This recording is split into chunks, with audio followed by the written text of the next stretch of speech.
It's amazing sometimes how relevant the Torah portion of the week is to what's going on in our lives.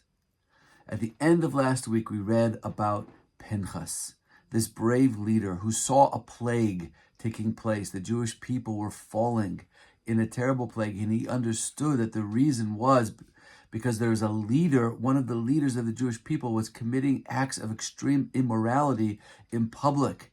And Pinchas knew that the only way that he could stop this plague was to kill these two people that were carrying out this act. And he went ahead and he did it. And on the surface, it looks like he was a zealot and he just killed these people. And it's confusing for everybody until we open up this week's Parsha and we find out that God himself awards Pinchas with the Nobel Peace Prize. He says, Pinchas, I am giving you the covenant of peace, Briti Shalom. And the commentaries are trying to grapple with understanding this. And I saw a very interesting comment from one of the great commentaries known as the Netziv. And he explains in a deep psychological way that for Pinchas is a descendant, a direct descendant of Aaron the priest, Aaron HaKohen, the brother of Moses. Aaron's midah, his quality was Ohev Shalom. He loved peace. Pinchas too was somebody who loved peace. For him to have to go and carry out an aggressive action of killing two people, even though it was the right thing to do, even though it needed to be done, and the proof was that the plague stopped immediately afterwards, still, that leaves a very deep, difficult, negative impression on Pinchas. And it affects him on a soul level. It's called post-trauma. The Torah is recognizing that there's something called post-trauma after an experience of having to kill and be in war. And therefore, God says to him, Pinchas, I'm awarding you with the covenant of peace. You will experience inner peace. You will not have to walk around with this deep, soulful, painful experience of post-trauma as a result of the killing that you had to do and that you rightfully carried out. And it calls to mind a quote, and I will never forget this quote. The first time I heard it, it stuck with me. Golda Meir, shortly after the conflict in Yom Kippur War in 1973, which was a terrible war, many Israelis were killed. And afterwards, she said these amazing words. She said, we will forgive, referring to the Egyptians and the Syrians, but primarily the Egyptians, we will forgive them. Eventually, over time, we will forgive them for killing our children. But we will never be able to forgive them for forcing us to kill their children. Meaning she's understanding and recognizing that the fact that they put us into a situation where we had to go against the nature of what it means to be a Jewish person, to be a kind person, to be a person filled with rachamim and mercy, and to go against that nature and to go to war and to kill and to fight and to kill our enemy, we won't forgive them for that, for making us have to go out and kill our enemy. It's an amazing, amazing idea. And that's exactly what's going on in this week's Torah portion.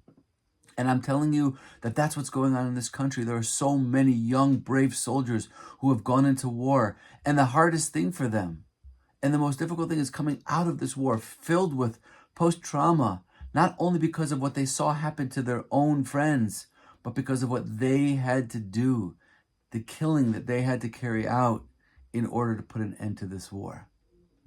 You know, President Netanyahu, we know he is in America. And the reaction was very mixed and very terrible in many ways. The protests that took place outside of Congress and outside of his meeting with Bibi Netanyahu was horrific, but expected, because these are the morally confused pro-Hamas individuals that we expect at this point. Now we're used to seeing them show up at everything. I don't like to be political, and I don't want to make this a forum for any political discussion, but I will say that the absence of the president of the Senate, who's also known as the vice president of the United States, when Bibi Netanyahu got up and made his speech and spoke about how Israel's fighting an existential war, a war for its existence, and not only a war for the existence of Israel, but a war for the existence of Western civilization, because radical Islam doesn't just threaten Israel, but it threatens the world. And Iran has said over and over again, Israel first, the United States next. And he came all the way to the United States to share this message in Congress in a joint session. And the Vice President of the United States, who is the President of the Senate, who was supposed to be sitting in that chair right above him during that speech, didn't show up, boycotted, or maybe she had a prior engagement. Inexcusable. It's absolutely terrible, terrible situation. It's one of the lowest moments in Israeli-American relations, and it has to be called out for what it is. We also learn in this week's Torah portion what a leader is. Moshe is about to die, and he says, look, God, you need to appoint a new leader. And he says, you have to find a leader who will go out before the people and will come in before them, who shall take them out and will bring them in.